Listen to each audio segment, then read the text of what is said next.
You're listening to the Tony Kinnett Cast on 93 WYPC. WCYTV. Here on the Daily Signal. Good evening and welcome to the Tony Kinnett Cast here on the Daily Signal with a bit of breaking news. The Senate has voted to confirm the good old continuing resolution that was passed by the House. Now the Senate has also passed it. It's on its way to President Trump's desk. Government shutdown avoided, at least until September.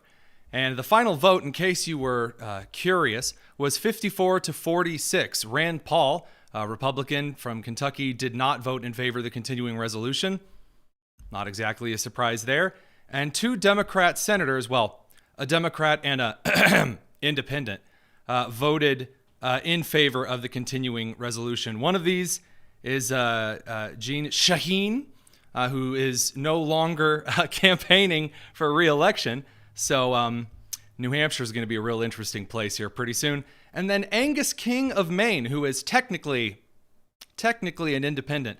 There is some interesting stuff going on in Maine because it was Representative Golden, a Democrat from Maine's 2nd Congressional, that broke away from the rank and file of Hakeem Jeffries' Democrats in the House to vote with Republicans for the continuing resolution.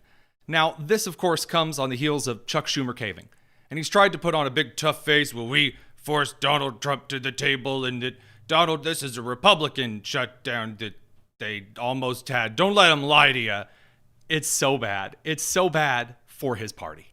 It's so bad for him because the Democrat infighting is reaching a fervor.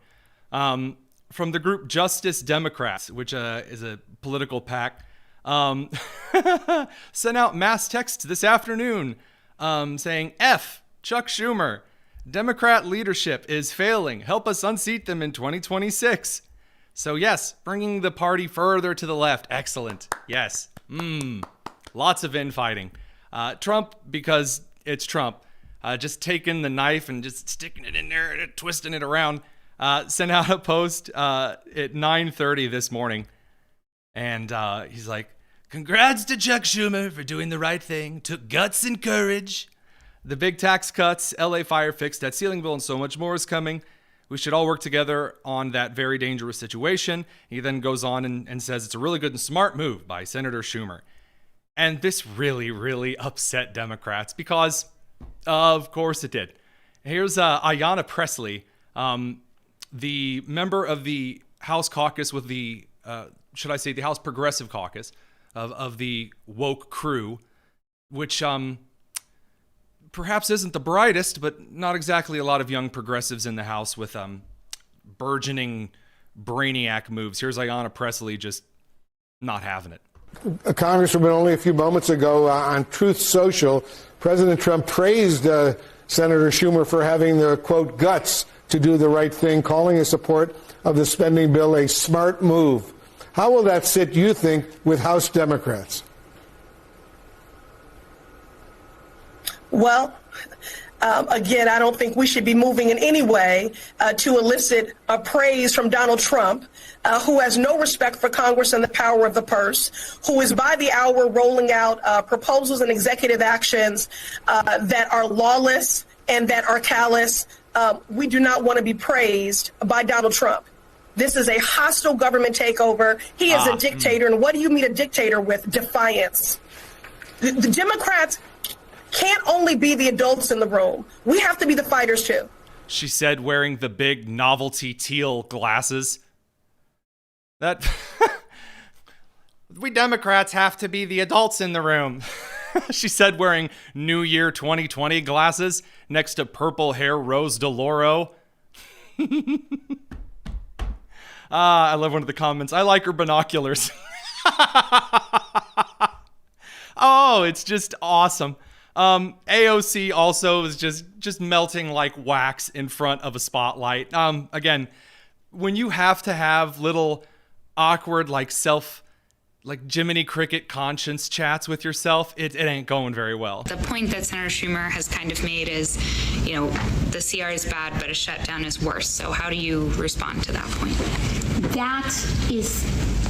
I cannot understand. Which are the sound that you cannot hear while she's stuttering to begin answering this question is the 1990s dial-up noise of her brain trying to sort through how she's going to spin this. But anywho, of course, Representative Bartender, the floor is yours. I cannot underscore enough how incorrect that is. Because what this does, what voting for this CR does, is that it codifies the chaos and the reckless cuts that Elon Musk has been pursuing. The robbing of our federal government in order to finance tax cuts for billionaires is what is happening, and that is what Senate Democrats will be empowering. I love the lie that's been debunked more times than can be counted that these are tax cuts for billionaires. Billionaires paid more under the Trump tax cuts than any other tax bracket.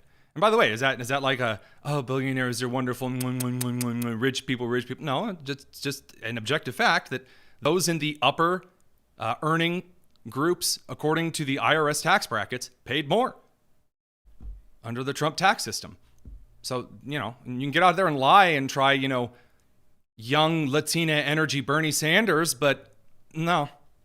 Hakeem Jeffries, who is turning out to be just a shadow of the love child of Pelosi and Barack Obama, not really filling the shoes well at all. He couldn't even answer a basic question today about like his language of shutdown, showdown, shove it down. Here's House Minority Leader Hakeem Jeffries. Our general view is that we do not want to shut down the government, but we are not afraid of a government funding showdown.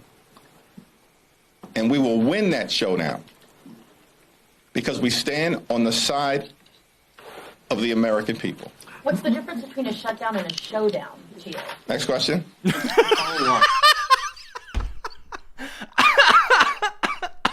What's the difference between a shutdown and a showdown? What are you talking about? Middle school speech competition runner-up? And I believe that with a pinch of determination and with your vote, I will put Kool-Aid in the water fountains as your next class president. I may not be the congressman for the shutdown, but I will shove down the showdown and bring it around town. And then the journalists are like, excuse me, are you stupid or just pretending? It's like, next question. Well, I did mention Pelosi. I will remind everyone that in 2022, CNN did a nice little dining dual interview with old Chuck Schumer and Nancy Pelosi. So in case you're wondering how the Democrats do view like financial packages when they get in front of the American people, here's them just admitting that they try to force shutdowns to make others look bad because Schumer's a master chess player, political aficionado. He's Machiavelli in the 21st century. We sort of set him up instinctively. We didn't plan this. Everyone thought we planned it out. It was about the government shutdown the first time. And Nancy said something to him about he didn't understand about women. So, Chuck was masterful. Well, he was masterful. She set him up so I could go in for the kill. No, but he was masterful. He's talking to him about the government shutdown and about immigrants and the rest. And he says, I'll take ownership of the shutdown. Said, so, Mr. President, will you own the shutdown? Yes, I will. And that was, thank you very much. Come on, that's funny. It is that the amount of hubris. I got him to own the shutdown, and then 3 years later, here comes Chuck Schumer, and we will do this shutdown because we won't stand for this CR. Flips in less than a few days. It's great to watch the Democrat Party go from struggling a little bit after a lost election. Look, Republicans have been there too. After 2020, there was some soul searching. After 2022, there was a lot of soul searching when we put forward candidates just because of like the title that they had. You had like Dr. Oz running in Pennsylvania, who, while I'm not particularly thrilled as an administration choice, as far as an election standpoint, not a good candidate. Carrie Lake, not a good candidate. The guy who had abortions or funded abortions, I forget what the guy is from Georgia, Herschel, bad candidate. The Republican Party did some soul searching. And then, after a very long series of events that have been very well covered, They came back and they got it together, and it was time for the Democrats, who had their big Obama coalition that they've been leeching off of for the last 15, 16 years, came crumbling to the ground. We're going to talk about those ramifications on the live stream in a second. Radio crew, we'll see you in a second. It's the Tony Kinnett Cast here on the Daily Signal. I'm not quite sure why I salute the camera when I send the radio folks to commercial. They can't see me. We'll work on that. That's a bad on my part. So the Democrats going through their soul searching, many of them pledged in strong, angry manners that they weren't gonna vote for this bill. Cory Booker, who I can only... The best way to paint Cory Booker is a child who was bullied by a younger, smaller person that runs home to his mother and weeps about it for 3.5 hours. So this would be Cory Booker. Cory Booker is the epitome of, it's not what you said, it's the way you said it. Here's the old senator from New Jersey getting his spine out. I am a no. I will not support what they're calling a continuing resolution. I am a big boy. I'm a big boy, Cory Booker. But it's not. It actually is a surrendering of the powers of Congress to the president and Elon Musk. He does not have the power to make spending decisions. Congress does. But that's not true, by the way. I want to put that myth to rest. The president has the power to direct federal agencies what to do. And Congress funds the federal agencies. Federal agencies are an abomination. They weren't supposed to be set up in the way they are set up. The Constitution was not framed to have a fourth branch of government. The president is in charge of the executive agencies. He is in charge of who gets hired and fired, who gets nominated for confirmation if positions require it, and he is in charge of directing those cabinet secretaries with how the monies allotted to those organizations should be spent. The power of the purse rests with Congress to fund those organizations. But unless Congress is passing a law that says this $10,000 must be used to buy this thing from this vendor on this date, no take-backs, ollie oxen free, pass, go, and collect $200, the president can spend it how he wants. If you don't like that, don't give the president that much power over executive agencies. But anyway, Cory Booker, he's being a big boy. Not if we pass the CR. This would give them 6 months to do some pretty awful things. We've already seen what they're willing to do to the Department of Education. Extremely popular. To the VA. Extremely popular. Cancer research. Not true at all. Completely debunked. And more. And now this literally gives them license to destroy. Look, as a guy who says literally and like way too much because I'm a millennial, you're a congressperson. Don't be dropping literally every time you want to scare large money your around people. To punish certain states against other states. They're cutting funding to local communities. Not true. There is so much bad stuff baked into this.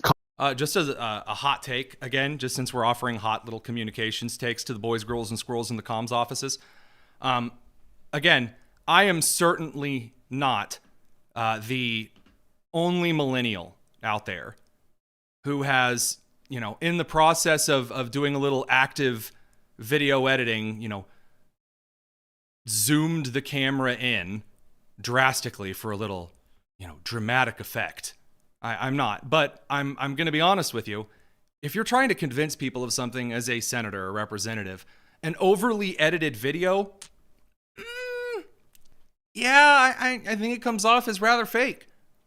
Like when representatives copy and paste the same tweet over and over and over and over. It's not doing anything. And again, the Democrat Party has never been weaker than it is. I haven't seen a party this weak since like the 1850s when they were running two different candidates for the presidency. So we'll go fetch the radio crew from commercial and share with you what the Democrats are going through, like a teenager who's just been broken up with. In a couple of seconds, it's pretty special. We're here on the Tony Kinnett Cast. Be back in just a second.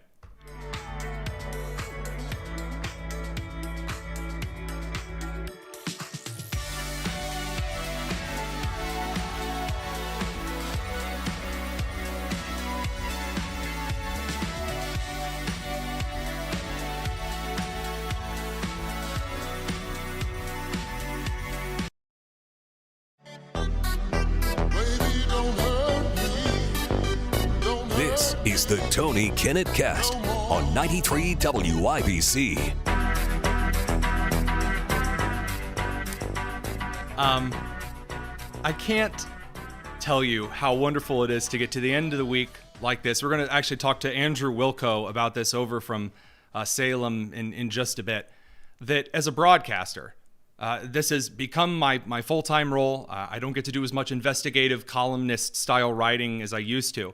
But when you put a lot of effort and resources into broadcasting, you get exhausted really quickly with the same old stuff. About the 8th time that you go on the air and you start talking about the possible looming government shutdown, or, oh no, this advisor to Trump said this thing about Zelensky or about Putin, you go through the same thing. It's exhausting.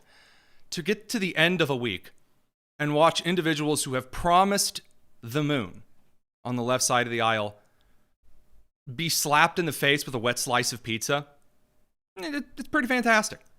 Then to watch them go their separate ways to their little areas of policy that they think are like their mainstays. They got this in spades, no problem.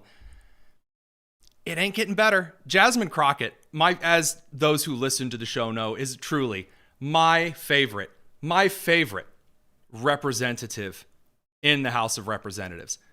She got on stage today and suggested what the Democrat position on immigration is. Well, it's good. You have a party that's suffering. Maybe you just get back to the basics. What do you as a party believe?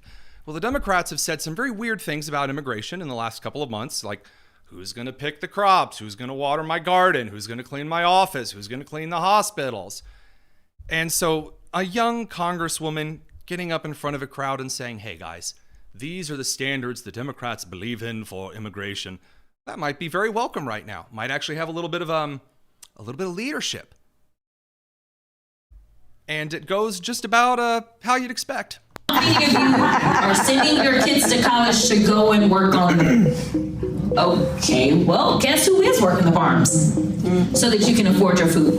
So that you can have food. So that you can have food. Now, how many of you are looking to send your kids into hospitality after this college education so that they can go and make the beds at the hotels? How many of you are planning to send your kids to college? Because that's what we do here. We send everybody to college. How many of you are planning to send your kids to college so that they can then go and build these houses? So the reality is that so long as we live in a capitalist society, there's always going to be someone or a group of people that will do work that some of the rest of y'all don't want to do. All right, let's talk about a few things here real quick in a hustle hurry. People doing manual labor that is not quote unquote white collar, that's been around for all of human history. The very first human macro mechanism that was set up in society was called social hierarchy. That's the very first thing. It's been a part of every single society, including the Soviet Union and all of the communist wonderful alternatives to capitalism.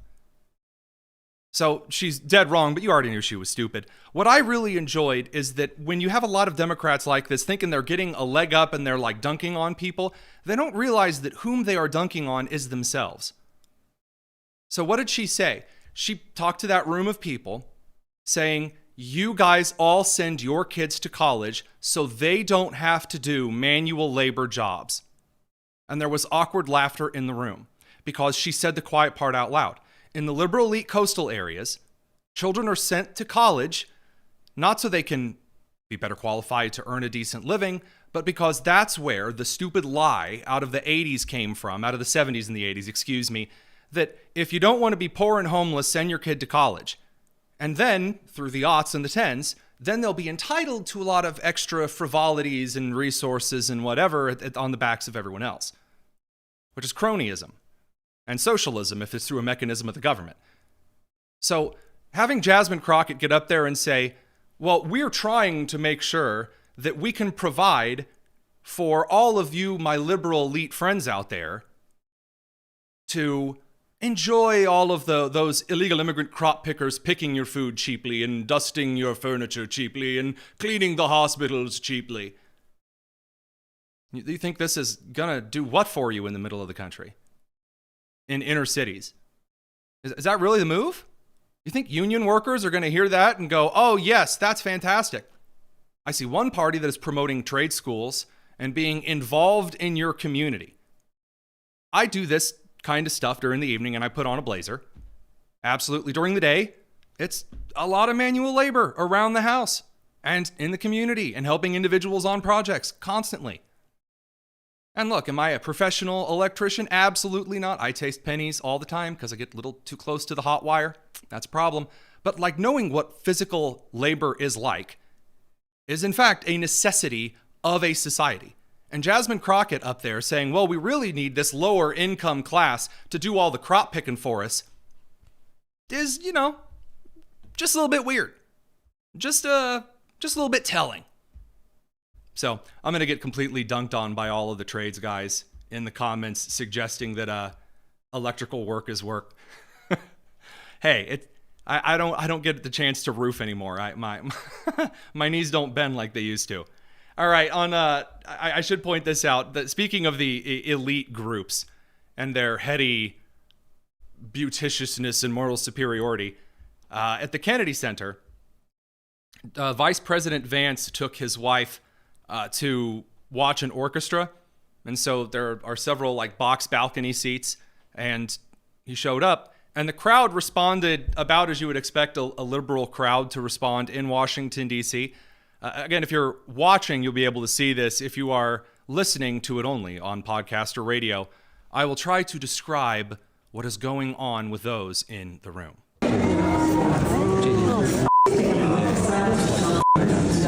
He's sitting down. Someone says kill the light so they don't have to see him.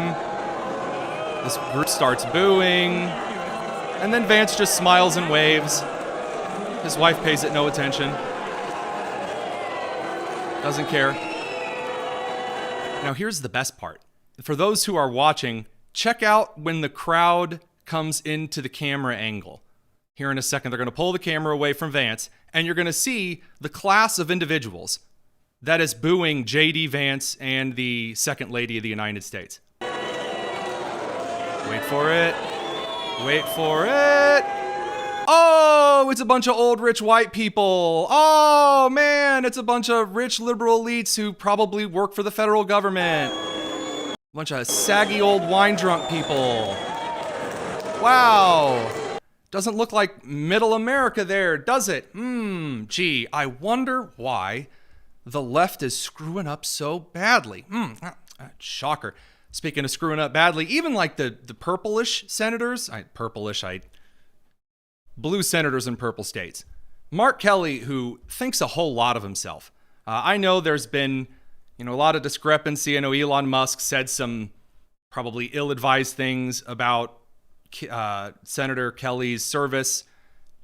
That's not what this particular situation is about. When I say that Senator Kelly thinks a lot of himself, I mean, if you record yourself telling a group of people why you are getting rid of the vehicle you drive, you're just embarrassing. Pack it up, put it away. I feel bad. Everyone else feels bad that they downloaded that video to watch. So, radio crew, we'll see you in just a second. We're going to send you over to the FCC regulated commercial land. It's the Tony Kinnett Cast. All right, here is Senator Kelly telling us all how brave he is about selling his car. Hey folks, it's Mark Kelly here in Washington, driving to work for the last time in my Tesla. When I bought this thing, I didn't think it was going to become a political issue. Every time I get in this car in the last 60 days or so, it reminds me of just how much damage Elon Musk and Donald Trump is doing to our country. Talking about slashing Social Security, cutting healthcare benefits for poor people, for seniors. Not happening. Haven't found any healthcare yet that has actually been directly cut from old people. Also, tighten your tie when you wear one. This is just kind of a side little quibble there. Anywho. It's one bad thing after the next. He's firing veterans. I'm a veteran. So I have a really hard time driving around in this thing. So I think it's time for an upgrade today. So this is going to be my last trip in this car. again, repeating himself. This is going to be my last trip, the last one that I have. The last trip, my last one in my Tesla because I don't like the Tesla. There were some things I really liked about it. There are things I didn't like about it, but that doesn't matter. What matters is, doing the right thing. I think it's time to get rid of it.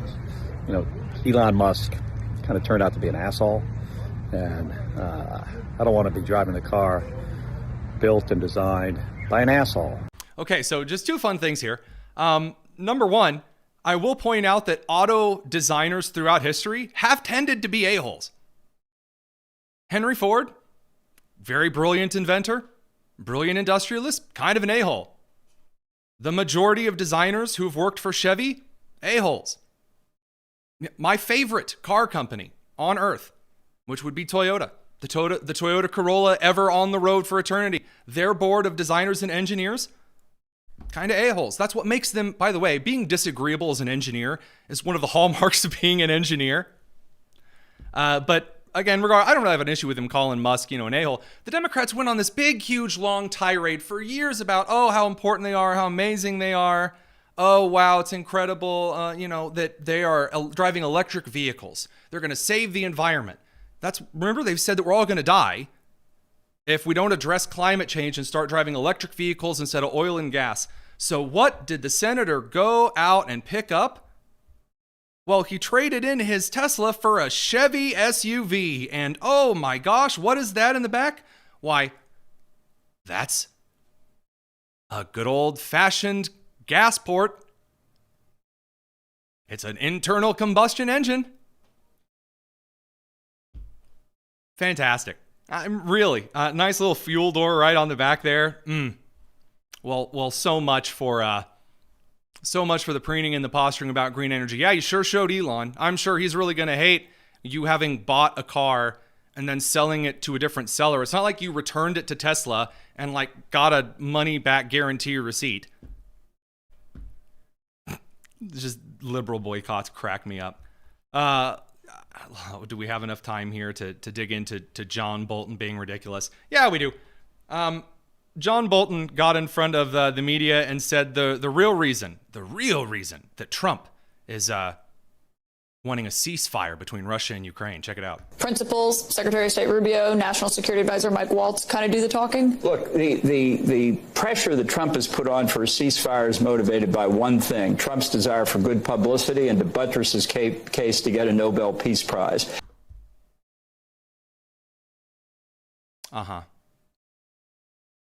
Okay. Hot, intelligent takes without the intelligence. We'll be right back. We're going to pick up the good old radio crew. It's the Tony Kinnett Cast.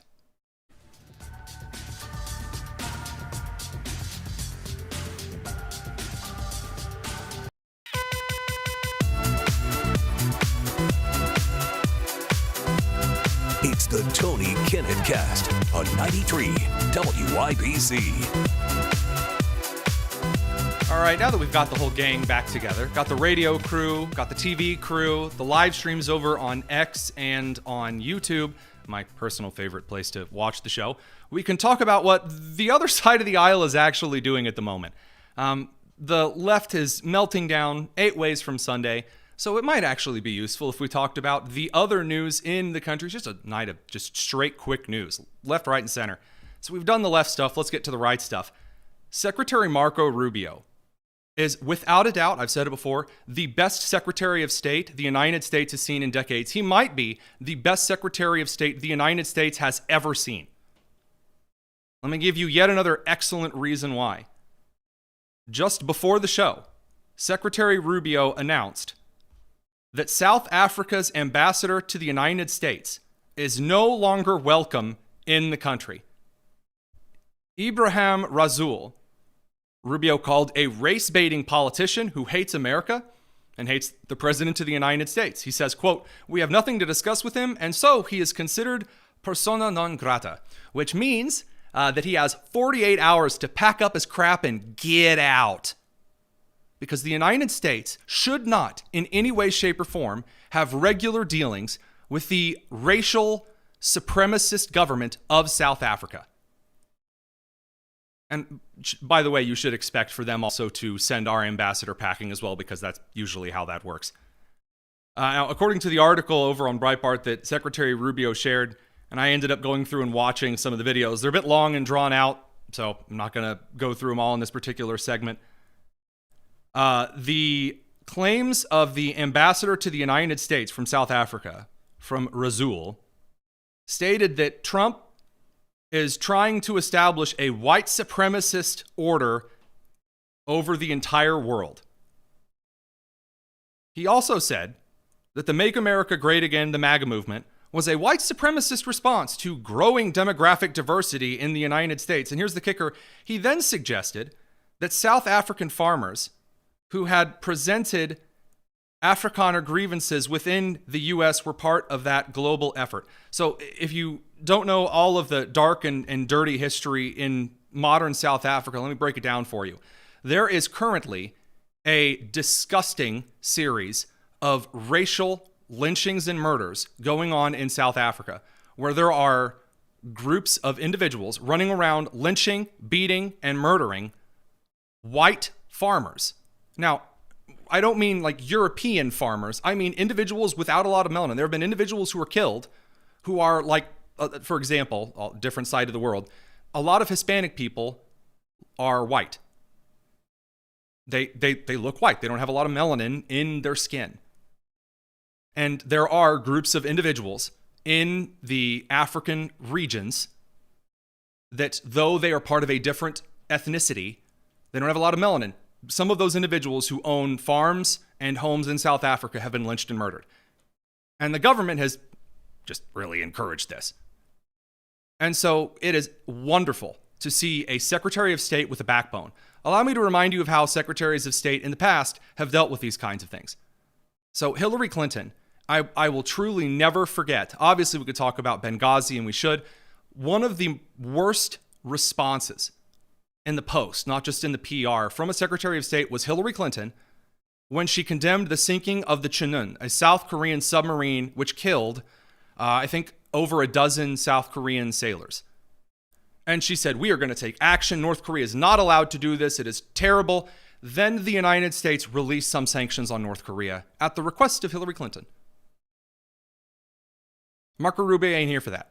And by the way, just to continue talking about Rubio kicking the insane international idiots right in the teeth, Jenny Terre, who's a reporter at the New York Post, I've liked a lot of the kinds of things that she's written. She's not a bad writer. She uses poor language here, though. She says, exclusive, a second Columbia University protester who took part in anti-Israel demonstrations on campus. By that, they mean this particular girl, Lika Cordia, was a pro-Hamas rioter. And by the way, I say pro-Hamas because she explicitly praised Hamas. Not Palestine, Hamas, openly, like waved the flag with the Hamas logo on the flag. And also barricaded buildings, broke windows, smashed things, and is suspected of committing assault and battery. That's not protesting, folks. She says was nabbed by Homeland Security agents Thursday, sources tell me.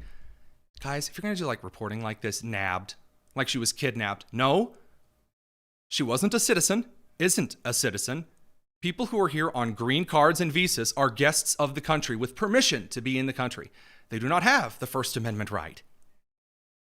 If you apply for a visa or a visitation status in the United States, a green card, for example, and you apply for that through the State Department offices, and you say, oh yeah, I'm also a big fan of Hamas, you're going to get rejected there, bud. So I do love, again, the continual pearl clutching over Secretary Rubio is phenomenal. Trump, on the other hand, went to the Department of Justice today, and he said a lot of stuff because Trump always says a lot of things. One of the things I think is going to be particularly important, I've talked about it on the show, especially during the end of the Biden administration, was President Biden's likely use of the autopen, by which I mean President Biden, who was and is dead, was and is a corpse, made the decision to give someone else the ability to sign a lot of executive orders in his name. That's not legal. That's not a thing. That's not something the president can do. That means that there were orders signed, pardons, executive orders, whatever, that weren't signed by the president. That's a problem. Here's Trump pointing that out today, and I think this is going to be a pretty significant issue in the coming months. Crooked Joe Biden got us into a real mess with Russia and everything else he did, frankly, but he didn't know about it, and he, generally speaking, signed it with autopens. So how would he know that autopen is a big deal? I don't know. You know, they're having, who's doing this? So when my people come up, Will and all of the people, Steve, they come up and, sir, this is an executive order. They explain it to me, and, 90% of the time I sign it, 99% of the time I say do it. But they come up and I sign it. But you don't use autopen. It's, number one, it's disrespectful to the office. Number two, maybe it's not even valid because, who's getting him to sign? He had no idea what the hell he was doing if he did. Correct. Correct. One of the largest constitutional crises brought about by this new era of technology is the idea of whether the president of the United States physically needs to sign executive orders. Or, again, even if it's like DocuSign or whatever on the autopen, the president has to say, I want you to sign this executive order. If they show up to Biden with breakfast in bed at 1:30 in the afternoon, he's laying there going, oh, Delaware. And they say, Mr. President, you signed 52 executive orders this morning pardoning child predators. Not children who are predators, but people predating on children. And Biden go, oh, anyone I knew? And then that's it. That's not necessarily legal. And by the way, here's footage for those that are watching the live stream. Some major actions that President Biden signed, like, for example, certain pardons, that all seem to have the exact same signature. Now, I'm pretty good at signing things. I like to say I have a pretty decorative signature. I can't make that. Even if I signed 1,000 times a day, they wouldn't be photocopies laying right over each other. That's a little suspicious. And I think that we will see a Supreme Court case over the pardons and many of the executive orders from President Biden. What is he going to do? Get up and testify about it? He couldn't even testify in court over the crimes that Special Counsel Robert Hur made very clear he committed and admitted to committing. Fantastic. The left is just fallen apart in heaps and heaps and bounds. We're going to go ahead and send the radio crew over to commercial and bring them back because the mail time today, especially for one of the radio networks that we're on, is, well, let's just say that for the Indianapolis audience, it's got a little something special. It's the Tony Kinnett Cast here on the Daily Signal.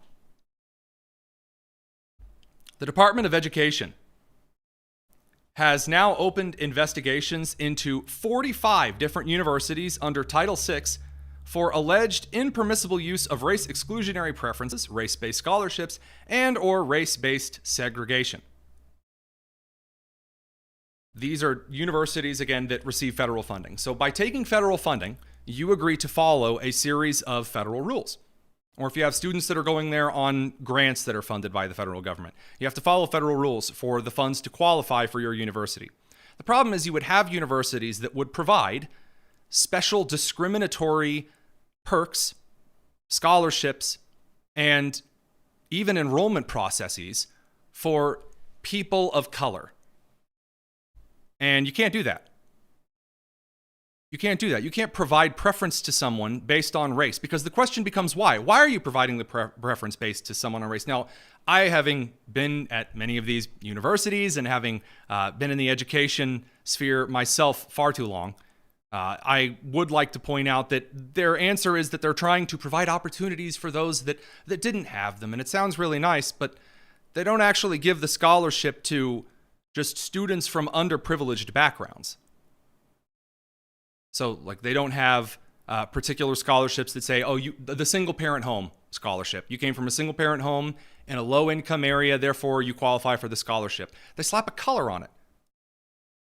And explain why it is that the poor white kid from Appalachia, or the poor Jewish kid from Phoenix, the poor Asian kid from wherever doesn't qualify, but because the student has dark skin, automatically, presto, free access to scholarships.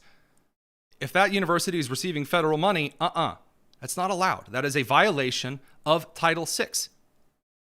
And the way the Trump administration has handled things so far in regard to Columbia University, you can be rootin' tootin', cowboy shootin' sure that these universities are going to feel the the brunt and likely end up changing some significant policies. Because originally when Trump came in and said, all right, DEI and racial equity-based policies are no longer going to be allowed, a lot of universities were like, okay, we'll just change the name of things. Like, oh, she's not our racial equity director. She's our friendship and communities director. And the job doesn't really change. The Trump administration doing these series of investigations into Arizona State University being at the top, just fantastic. We're going to do a whole segment on Arizona University. There are a lot of these. I'm not going to list all 46, and we have to go pick up the radio crew for what I'm pleased to say is probably one of the best mail time segments that we've done. So we'll head right over to that. Stick around. It's the Tony Kinnett Cast here on the Daily Signal.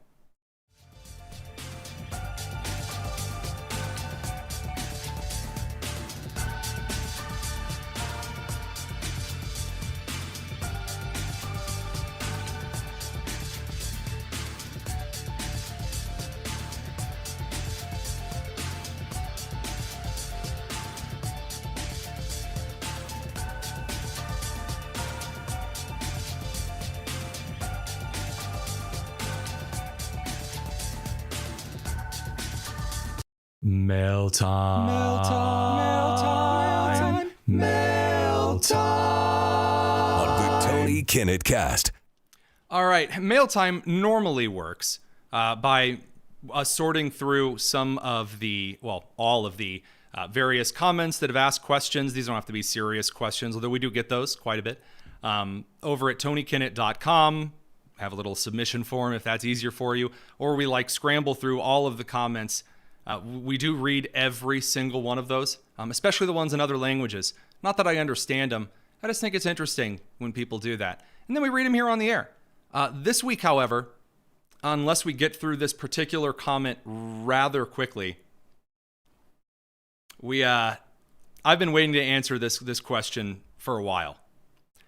From a lady named Indy Sarah. At least I sure hope it's a lady. She says, quote, when are you going to come clean that you were fired from being a teacher for making things up? Just a quick grammatical point here. It would be, when are you going to come clean that you were fired for making, anyway, grammar of the situation. So the argument that many over on the left, especially locally, have made is that I lied about critical race theory being taught to students and used in the policies of Indianapolis Public Schools, which is where I was a science, technology, engineering, and mathematics administrator. I was the guy who was supposed to cover science and STEM in the district. I would try to help the teachers get the kind of stuff they needed. I was the guy who interpreted the schedule of standards for teachers to teach. I was the guy who wrote the series of standardized tests for the measurement of whether students met the standards or not in the district. And I noticed while I was there that there were a lot of really disgusting racist policies in the district, and that we were bringing in really disturbing individuals to say some rather gross things to the staff about race. Now, I had studied critical race theory at the graduate level at the University of Wisconsin-Madison, where when I was working for Governor Walker's office, I would go down usually around noonish or 1, walk down State Street in Madison, Wisconsin, from the Capitol building to the University of Wisconsin-Madison, which is one of the premier education colleges of the country. And I would sit under the instruction of Gloria Ladson Billings, who wrote essays in the 90s called What is Critical Race Theory and Why It Belongs in K-12 Education? Critical race theory, just to put it simply, before all of the MSNBC anchors freak out, is the theory that everything in the United States that is bad is a product of racism. Inherent, baked into the cake, everything. And so critical race theory is anytime that you incorporate the philosophies and the teachings of Richard Delgado, of Ibram X. Kendi, in education of Elena Aguilar, have some of her books over there on the shelf, you are using the tenets of critical race theory in the district, and sometimes not exactly hidden. And so one fine, beautiful day, I woke up and I decided I'd had enough, because we had received a document sent to faculty, and I, of course, posted this online, that said, if any of your teachers or if any of your parents ask if we are teaching critical race theory, here is a script of what to say. And then it was a bunch of obfuscation. No, we're actually just teaching racial equity and diversity and inclusion. And then it took them 2 months to fire me because I was an exemplary employee. And it turns out that when you have highly effective on everything, it's really difficult to find a reason to fire you. So I was told after that I hadn't actually found anything. Oh, IPS hadn't. I said that, actually we're dig back all the way here. In 2022, which is a couple of months after I had gotten the boot from Indianapolis, I said that Indianapolis was continuing to promote critical race theory in the district. All over it, workbooks, teachers were sending me various things from inside the district. And on March 9th, I posted, what's funny is that the Indiana State Teachers Association, which is the biggest teachers union here in the state, says that our schools aren't getting enough money from the State House. But then IPS schools, Indianapolis Public Schools, turns around and spends tons of state money that should go to their staff and students on the Racial Equity Institute and their racist filth. Again, I posted that on March 9th, 2022.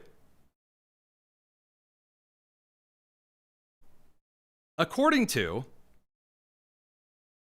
several outlets, including Parents Defending Education, from whom the investigation was completed, after a series of FOIA documents, that means that the district was ordered to turn over documents regarding things like funding, Indianapolis Public Schools wasted $1.3 million, including $680,000 from Title I funds, that's very illegal, to push divisive racial policies, calling colorblindness, the idea that everyone is the same and we should treat people the same no matter what race they are, as a form of racism.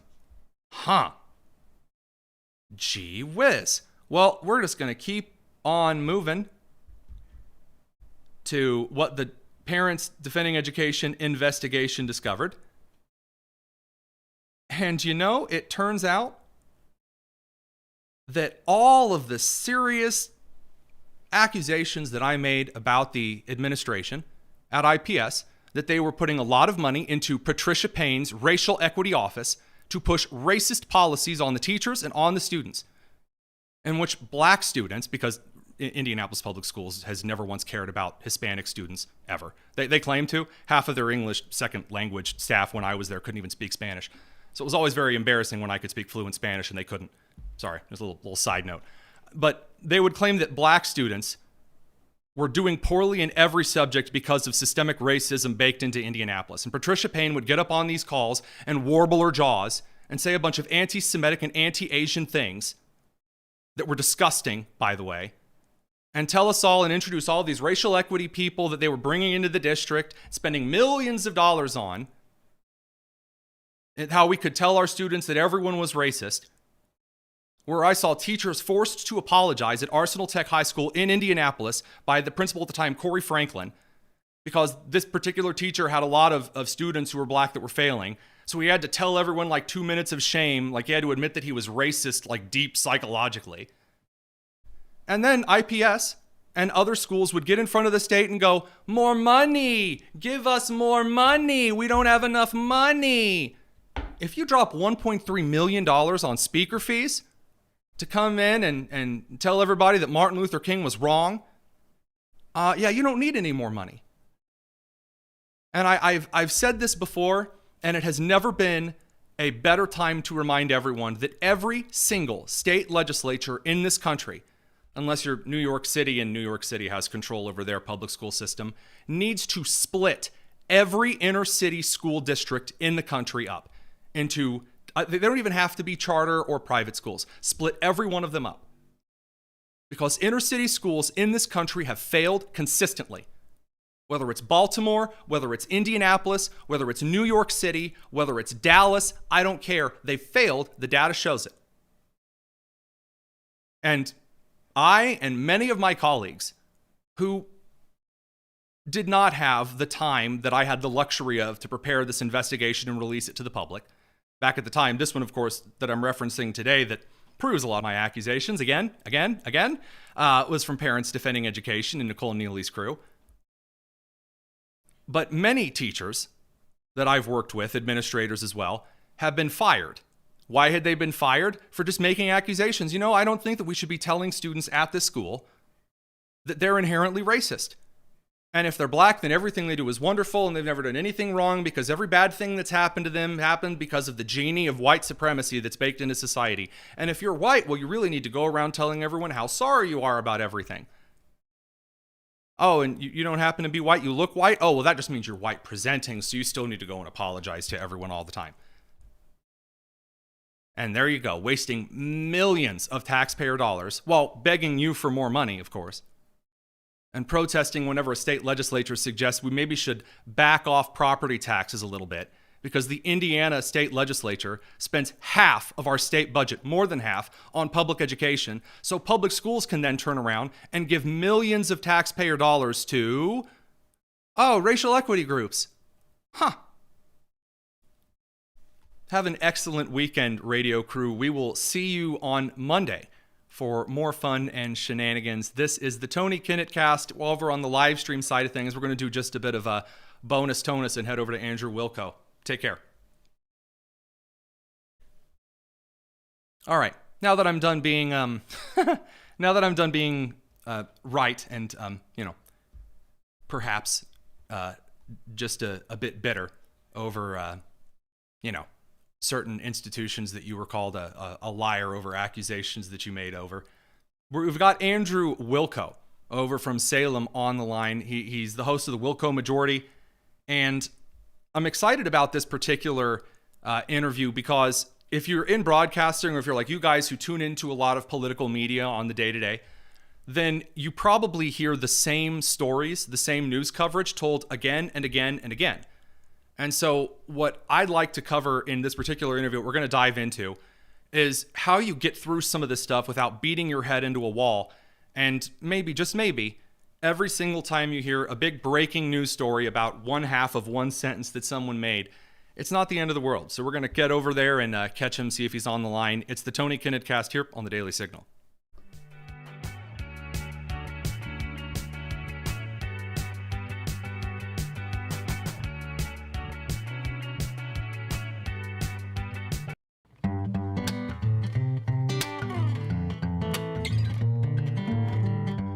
It's the Tony Kinnett cast on 93 WIPC. Just a curbside prophet. Welcome back to the Tony Kinnett cast here on the Daily Signal, nationally syndicated first on 93 WIBC.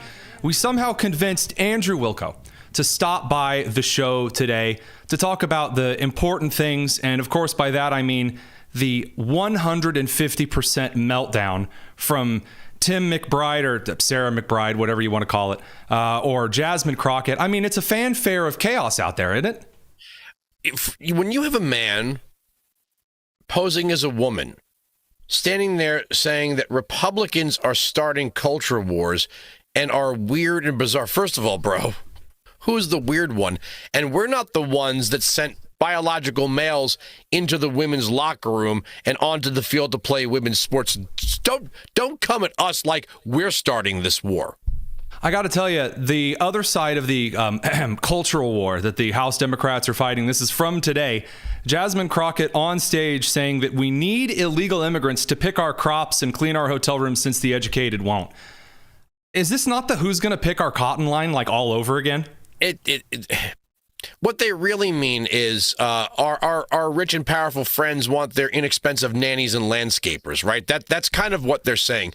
Most normal Americans don't have butlers, don't have maids, mow their own lawns, watch their own children, cook their own food. These people are telling us that they don't want their slaves to be cut off from them. Mm-hmm. And also, when they start to make this about being Hispanic, it's one thing to say that maybe people across the border illegally, lacking job skills and an understanding of the language, will take whatever job they can get. It's another thing to assume that is something that is interchangeable with being Hispanic. It's like when they make being poor interchangeable with black. Are you sure that's a good look? The poor kids and the white kids, as Biden used to say. The poor kids and the white kids. Right, to your point. Okay, so here's the rub of it, and we're going to get into the meta. I now am working on 2 shows a day. You're working on, I think, at least 2 shows a day. Are you on 2 shows or 3 these days? It's 3 hours on Sirius XM and then my 1-hour show on Salem, which you have been kind enough to join me on. Oh, well, it's always a pleasure to help the folks out at Salem.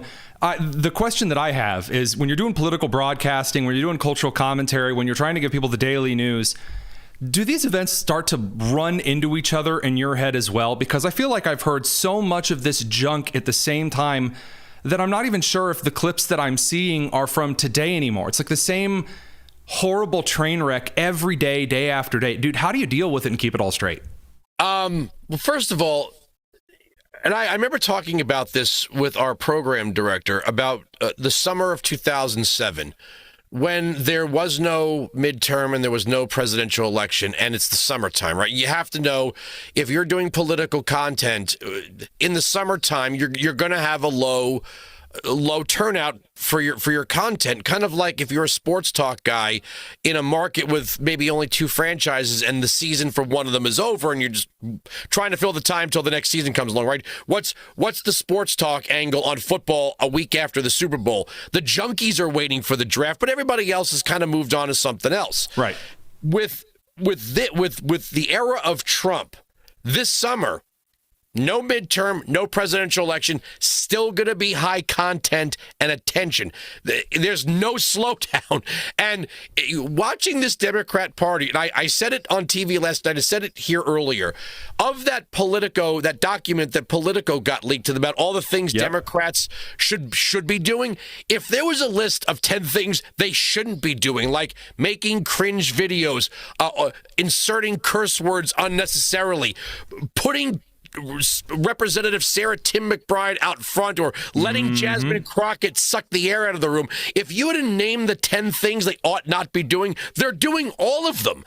And this is not something that is complex. You know, if you're pouring through a piece of legislation, if you're sitting on C-SPAN looking for that clip to make your point, this is something that everybody who is new to this, who doesn't have time to understand it because they're busy, it's not because they're unintelligent. No, they don't have time to steep in, I call it the bathwater of politics all day. That's our job. We are able to pick the fruit and hand it to our audiences. So almost, I feel guilty saying it because I don't want to feel like I have imposter syndrome, but it's almost effortless. Like the Democrats are just, they're the gift every day that keeps on giving, and no one is putting the brakes on it. So I've got an Achilles heel. Every political broadcaster has their Achilles heel, and as you go on longer in the field, you learn how to cope. You learn more about. Hopefully, you're reading books. I'm in the middle of 3 different foreign policy economic books, just on like international trade, because it's not,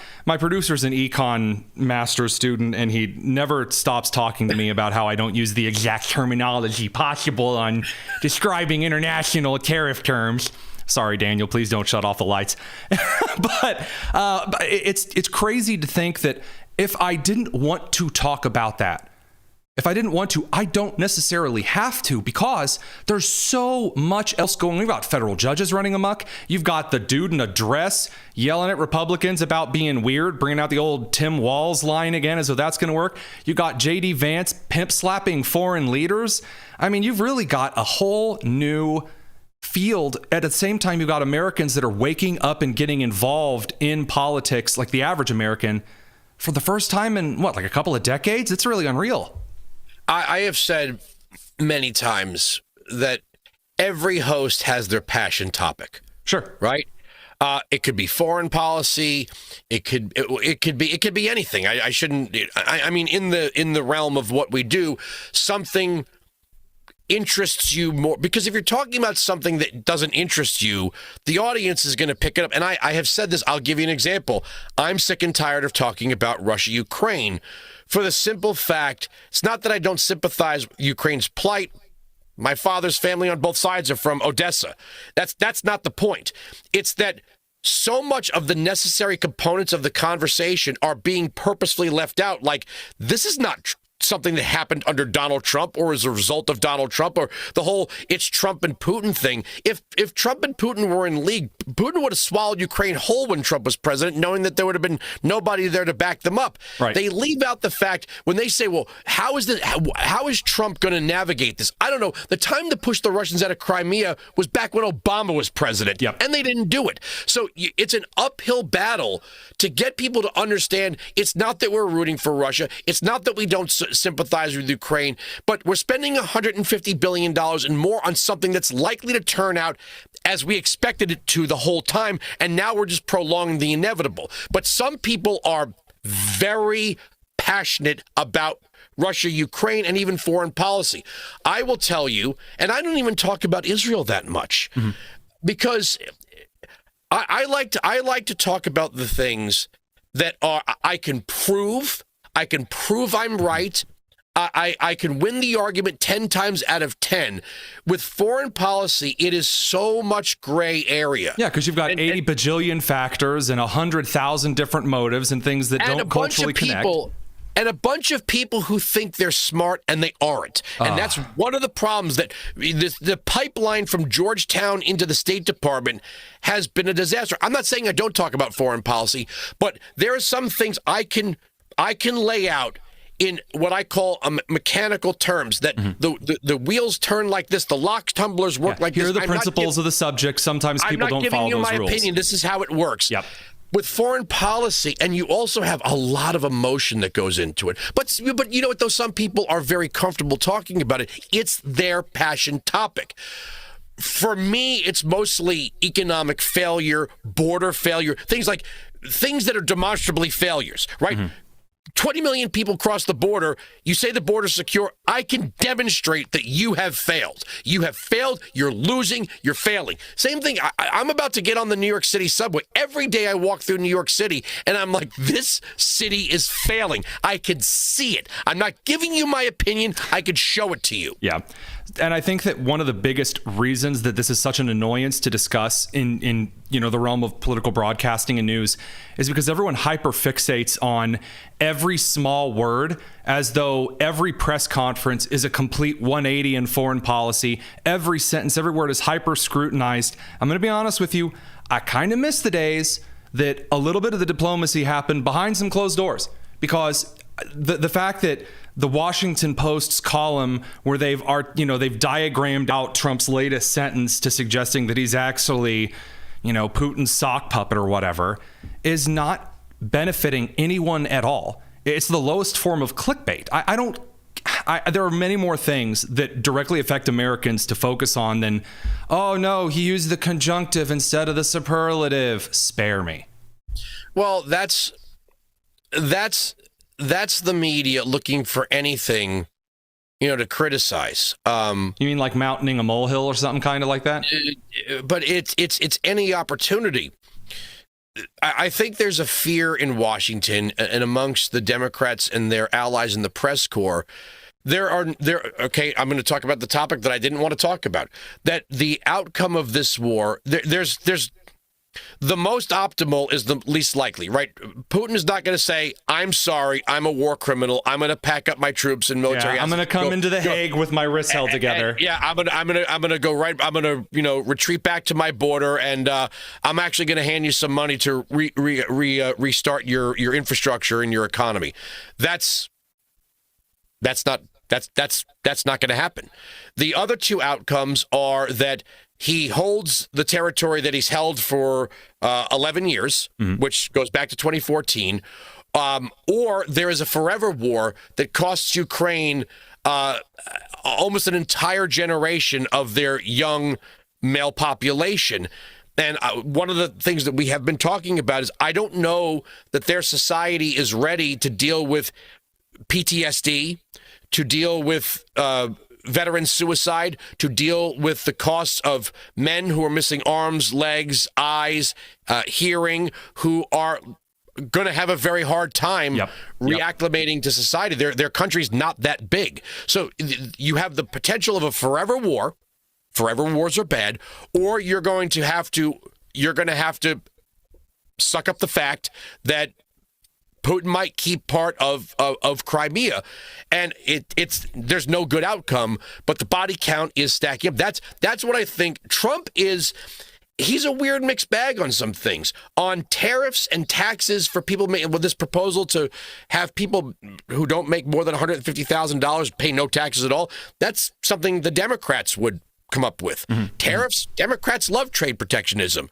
On the other side of it, he is more of an old school Henry Cabot Lodge Republican that it's peace through trade. War shifts production. It takes away, your young working much men. More of a Thomas Jeffersonian "don't touch my boats" kind of a policy. That kind of thing. So Trump is a mixed bag of and that kind of is part and parcel of Make America Great Again, America First. We're going to put our producers first, and we're going to not get entrenched in quagmires that we have no business being a part of. So here's the rub for me.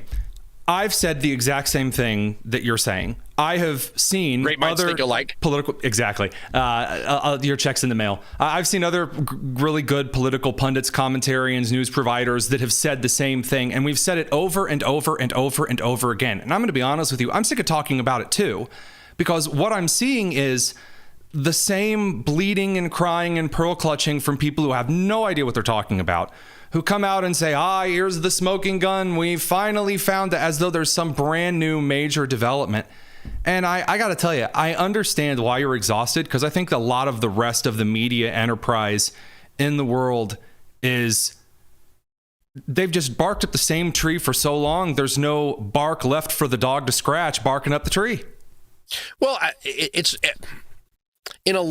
you see a lot of phony morality being injected into these things, right? This is a question of morality, and if you have a disagreement, you're immoral now. You're the immoral person.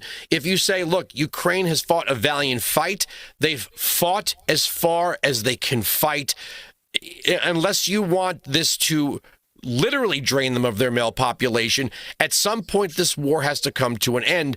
It's not a question of my morality, it's a question of my I don't even know if it's the word pragmatism, but because you've changed your avatar to the Ukraine flag and you've learned how to say Slava Ukraini, that doesn't make you more moral. Hey, okay, Adam Kissinger is got to be the most moral, amazing. I can't even say it with a straight face. Well, here's the funny thing about this is also watching the Democrats and the press reinvent their morals based on whatever Donald Trump says.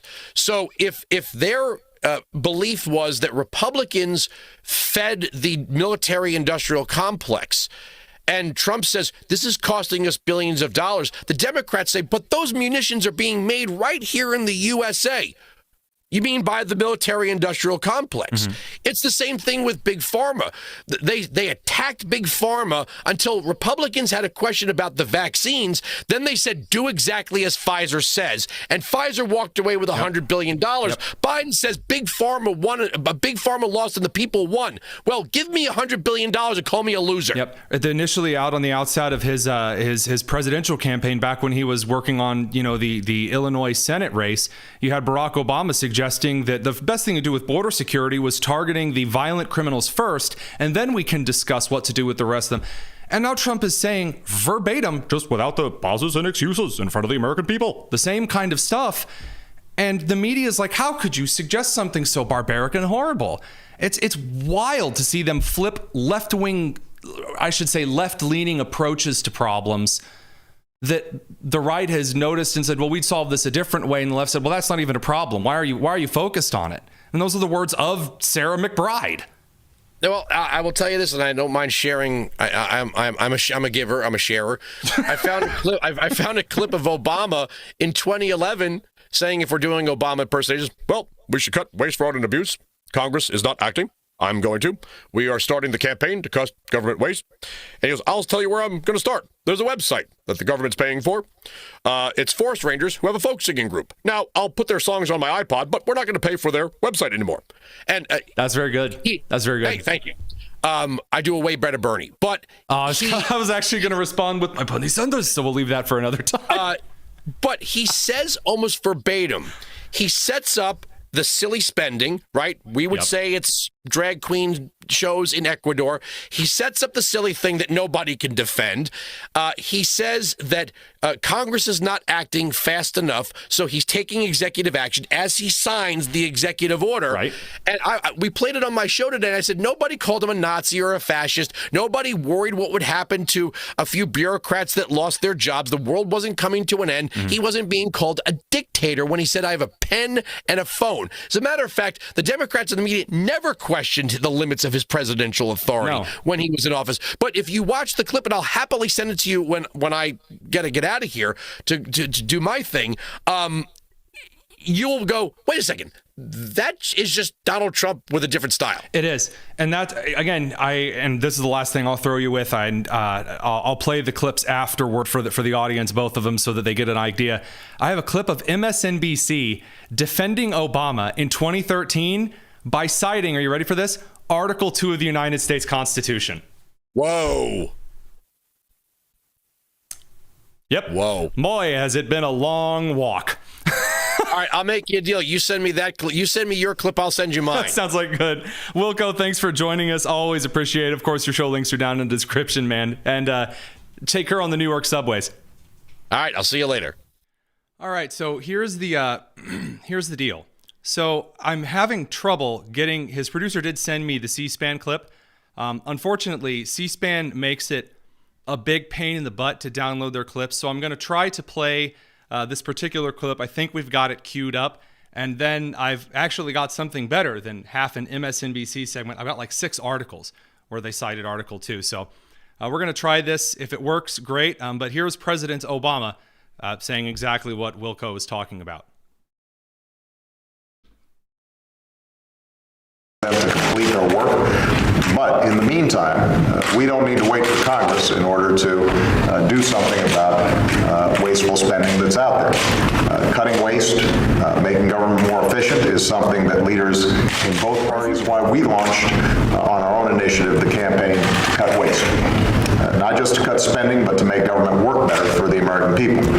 For example, we've identified thousands of government buildings that we don't need. Some have sat empty for years. So we're getting rid of those properties, and that's going to save the American people billions of dollars. As part of this campaign, I've also asked federal employees to do their part and share their ideas in making government more efficient and more effective, and 2 of them are here today. So I want to introduce them. Roger Rhodes works at the Department of Commerce. Raise your hand, Roger. So, as Wilkow promised, there was the last Democrat president of the United States, Barack Obama, before his royal Bidenness. I'm again talking about how, I'm just going to cut a little waste, fraud, and abuse from the federal government. And that was seen as such a wonderful, amazing thing. And he was going to do that via executive orders. I'm sorry that got a little bit warbly in the middle there. The macros that help kind of run the production side of the show lost their mind when I tried to play that particular clip. So we'll work on fixing that for future C-SPAN clips. As for what I was discussing and the Democrats utilizing Article 2, in 2014, a Politico article which discussed President Obama's immigration actions being ruled unconstitutional.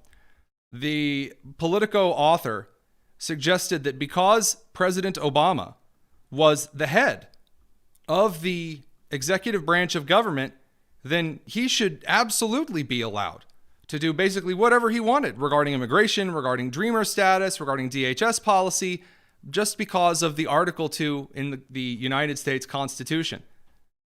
In BC, from January 28th, 2014, executive orders coming. Here's how they work. They say executive orders are as old as the U.S. Constitution itself and usually steeped in controversy. Every president, from George Washington to Obama, has used them. More than 13,000 in one form or another have been issued since 1789. While there is no specific provision in the Constitution that permits them, there is a grant of executive power given in Article 2 of the Constitution. So then they give a list of what they consider to be constitutional executive orders. And one of those things include halting the deportation of hundreds of thousands of illegal immigrants who were brought to the U.S. as children. And he also raised the federal minimum wage for contract workers from $10.10 to $7.25 an hour. Wait a minute. I thought Congress was supposed to have the power of the purse. What's Obama doing changing how much federal employees are paid with a stroke of a pen? Hey, wait a second. Huffington Post. In 2014, a reality check on executive orders and the dictator Obama myth. Let's see what by Bob Keska, host of the Bob and Chez show. Yeah, I'm sure everyone was tuning into that. And writer for Salon.com. Fantastic. He says harsh. To repeat what we covered yesterday, President Obama's only signed 168 executive orders so far. This compares to 291 signed by Bush. In fact, George Bush, he just goes through the numbers that were signed as though that's some kind of an impressive thing. It's ridiculous that we have to point this out, but EOs have always been a part of a significant aspect of the executive for nearly 150 years. And then he just goes on to talk about how everything Obama did was wonderful and fine. NPR, how Obama and Roberts interpret laws in the oath of the Constitution, talking about Article 2. Obama's executive orders by factcheck.org. Goes on talking about how Obama was totally fine because of Article 2 of the Constitution. So again, it really is just a... When Obama did something with the executive order pen, it was fine. When Trump does something executive order, big bad, no. So, fantastic stuff. I really do enjoy, more that we get into the Trump administration, how much, as Wilkow said, he's really just taken the administration to task a lot like Obama did. And he's using a lot of the language that Obama used. Because as the left moves further to the left, the center, which is really where Trump is an aggressive conservative, he's a populist, and then the right just kind of sit where they are, and they don't really move. So, fantastic stuff. All right, that'll about do it for Bonus Tonus. All of y'all, even the grumpy people, have a wonderful weekend. I hope you get a bit of rest. And if you don't get a bit of rest, well, we'll be right here on Monday to make sure that is probably made a lot worse by the news and the nonsense that is definitely going to break before then. I'm Tony Kinnett. This is the Tony Kinnett Cast, nationally syndicated first on 93 WIBC out of Indianapolis. Take care.